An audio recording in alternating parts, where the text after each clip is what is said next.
What's going on, good people?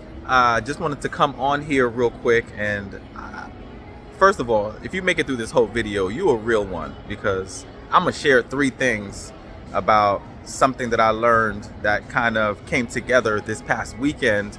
And we just had an extraordinary weekend. We had our friends from Kentucky, some top folks in our business come out and just pour into our marketplace like unbelievable. So shout out to Kenitha and James. We love y'all, appreciate y'all. It was a great time hanging out.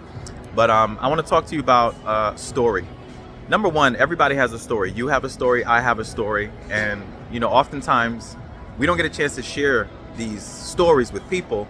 And sometimes if we can, especially in this life that's so busy, it's great to sit down with another human being that you don't really know that well and really get a chance to know them. And Mr. Kelly, James, we were at this restaurant last night.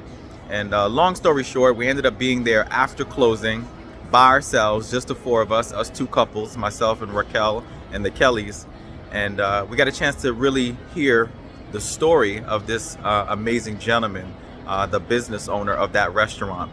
So let me tell you his story really, really quickly, okay? So his parents are from China, and his parents, they worked hard. I think his dad was a tailor, his mom was in another field. And because of their work schedule that they had, he was born right here in New York, but at the age of 1, the way he says it is that he was shipped off to China to his grandparents.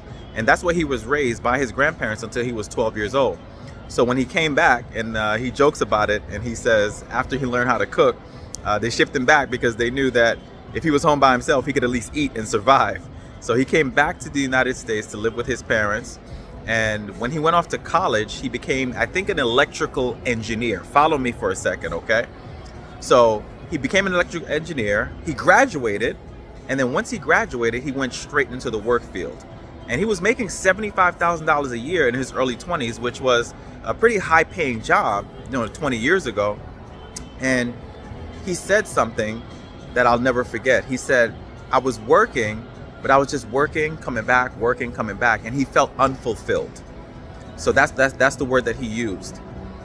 So he decided that he wanted to get into the restaurant business. Now, restaurant business is, by default, it's just a hard business, especially here in the neck of the woods where we live. So he got started in the restaurant business, and he started a restaurant. Not only did he start 1, he eventually started 2, and then 3, and now he's building, I believe, his 4th restaurant right now. And let me tell you something, listening to him and how humble he is, and we knew that why his success was because of his attitude. He loves his employees like he loves his customers, and he treats his employees as good as he treats and he wants his customers to be treated. So he just has a phenomenal philosophy, just an incredible business acumen, and just an incredible heart for people. I mean, he let us stay in the restaurant by ourselves for literally from 11 o'clock at night when it closed all the way to 2:30 in the morning, offering us all types of goodies. But it was an incredible time. But that reminds me of something that's been on my heart just recently. And hopefully, even if it's just one person that it kind of touches with this message, I'm just doing it now, right where I am, because I just felt that it was the right thing to do. What are you waiting for is a question that sometimes we ask ourselves in a variety of things. What are we waiting for? And I want you to think about this for a second. What are you waiting for? What are you waiting for? And what are you waiting for? That don't sound like it make any sense, right? But there's wait, WEIGHT. There's waiting, WADING. And then there's waiting, WAITING.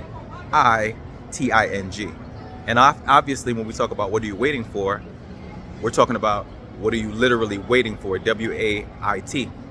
So what are you waiting for?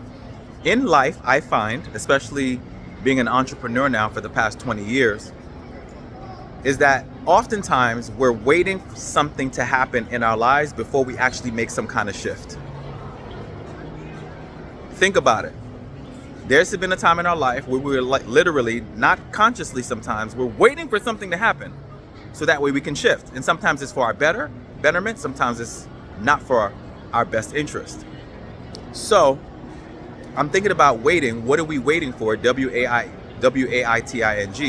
So what are you waiting for? Like, you got this restaurant owner and he was living unfulfilled. And I'm not saying that you're unfulfilled at what you do for a living, but maybe there's a stirring inside of you that God has been pulling that string at you, through you for a long time. And maybe you haven't taken action on it yet. So my question to you is, what are you waiting for?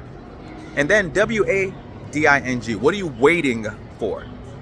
Now, waiting, I know what waiting is, but I said, let me look this up, right? It's like when you're drudging through a lake. You're not really swimming, but you're like standing and you're feeling the force of the water all around you. So you're mobile, you're moving, you're doing something, but you're wading through something. You're not really swimming through something. You're just kind of chilling in the water. That's what we do when we wade, WADE. So my question to you is, are you waiting for something as opposed to waiting for something? So maybe you're taking action. Maybe you're living out something that you like, maybe not love, right? Let me say that, because you're wading through it. And then, what are you waiting for? WEIGHT, like lifting weights. So we talk about waiting. I go to the gym, not as often as I have to. Somebody on this recording had 2 slices of pizza just now. Anyway, what are you waiting for? Are you actually working on something that gives you energy, that energizes you? Are you working on something that's hitting your heartstrings on a daily basis? So my question to you is, what are you waiting for? Or what are you waiting on is another way to say it. Because some people are waiting, some people are waiting, some people are waiting. And I forget the phrase. Let me see if I can remember it real quickly. It's like, some people make things happen. Some people are waiting for things to happen. And then some people say, what happened? And sometimes we're in those categories and don't even realize it. I thank God for entrepreneurship. We've been in our business, entrepreneurs now, for over 21 years. And really the biggest thing in entrepreneurship, even more than the business and businesses, is that you get an opportunity to work on your mind. They say without a vision, people perish. And when you don't have a vision for what you want, you begin to settle for what's in front of you. And I submit to you, and I ask you today, what are you waiting for? So that's what I kind of want to share with y'all. Hopefully it touches even one person. If it does, let me know. If it's not, I'll delete it. All right. Max loves you. Peace.